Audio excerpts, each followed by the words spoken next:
The Book of Yusuf and Asanath, Joseph and Asanath, Chapter 17 and 18.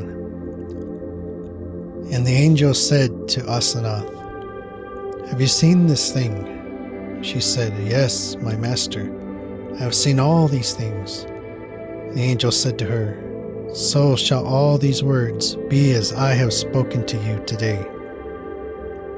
Then the angel of Yahweh stretched forth his right hand and touched the side of the comb, and straightway fire came up out of the table and devoured the comb, but the table was not injured a whit.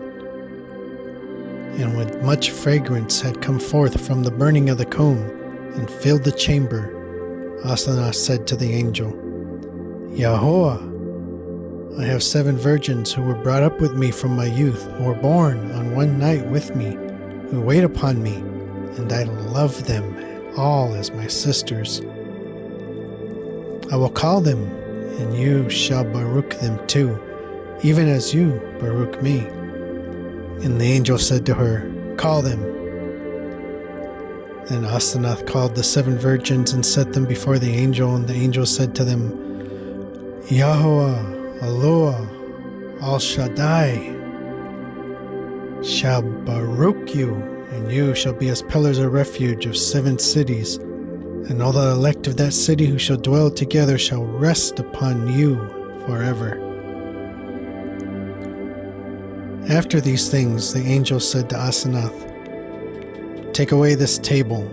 And when Asanath turned to remove the table, straightway he departed from her eyes, and Asanath saw, as it were, a chariot with 4 horses that were going eastward to heaven, and the chariot was a flame of fire, and the horses as lightning. And the angel was standing above that chariot. Then Asanath said, "Silly and foolish am I, the lowly one, for I have spoken as though a man came into my chamber from heaven. I did not know that Yah had come into it. And lo, now he goes back to heaven to his place." She said in herself, "Be gracious, O Yah, to your handmaid, your bondmaid, and spare her, because for my part I have in ignorance spoken rash things before you." And while Asanath was yet speaking these words to herself, lo, a young man, one of the servants of Yusuf, said, "Yusuf, the mighty man of Eloah, comes to you today." And straightway Asanath called the overseer of her house and said to him, "Hasten and prepare my house and make good dinner ready, for Yusuf, the mighty man of Eloah, comes to us today." And the overseer of the house, when he saw her, for her face had shrunk from the 7 days of affliction and weeping and abstinence, and sorrowed and wept, and he took hold of her right hand and kissed it tenderly and said, "What troubles you, my lady, that your face is thus shrunken?" She said, "I have great pain about my head, and sleep departed from my eyes."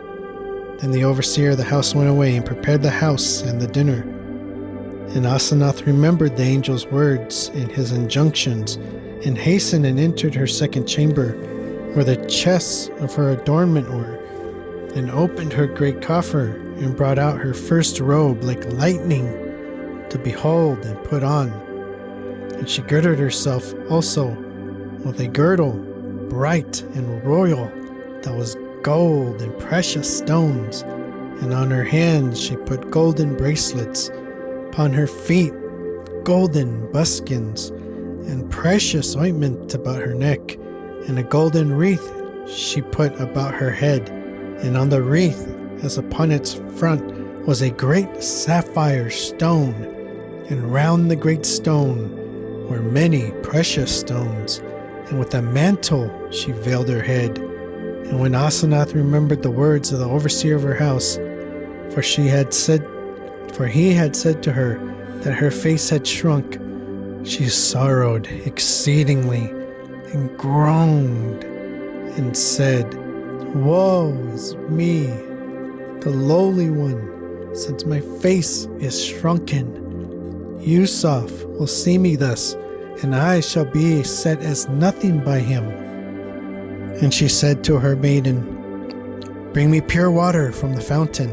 And when she had brought it, she poured it out in a basin, and bending down to wash her face, she saw her own face shining like the sun, her eyes as the morning star when it rises, and her cheeks as a star of heaven, and her lips as red roses. The hairs of her head were as vine that blooms among his fruit in the paradise of Yahweh.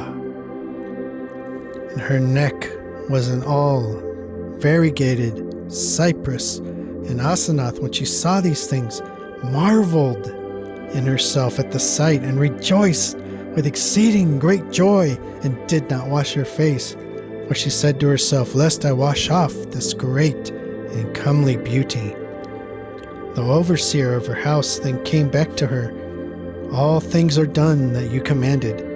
And when he beheld her, he feared her greatly, and was seized with trembling. For a long time he fell at her feet and began to say, "What is this, my mistress? What is this beauty that surrounds you, that is great and marvelous? Has Yahuwah, Allah of heaven, chosen you as bride for his son Yusuf?"